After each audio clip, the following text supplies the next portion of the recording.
العام اللي فات بحال هذا العام كان الحولي كيباع عندنا في السطح. دابا علاش انا شي حولي؟ واش فيها شي غرامه ولا شي حاجه ولا شي كامل الجوع فيك؟ نهار عطاتك الفرصه باش دير يديك معانا تعاون راسك وتعاوننا ما قدرتيش، جوعك فضحك. لا ولكن اللي ما عندوش حنا راه عندنا فلوس نقدروا نشريوها. ومزيان هاد الفرصه خلاتنا نعرفك على حقيقتك. في مناسبه صغيره ما قدرتيش تفكر في مصلحه واحد اخر، يعني كون تجيك الفرصه باش تاكل رزق واحد اخر تاكلو، راه نفس الشيء. التغيير راه كيبدا منك. انا بعدا عجبني الحال فاش طلعت الاضحيه. وعلاش؟ حيت هاد العوام الاخرى بسبب الجفاف غلى بزاف الحولي، وكون ما تلغاش هاد العام كنا غنشريوه بثمن ايفون.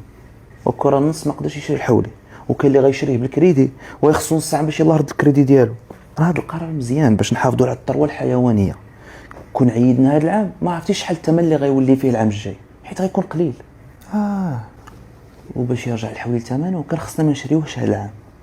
واخا الا كان هكا صافي ما نشريوهش. فين غادي؟ نمشي للجزار نجيب الدواره بعدا نديروها نهار العيد. راه قالوا لي واصله شي 700 درهم. لا بان لي انت هو الحولي.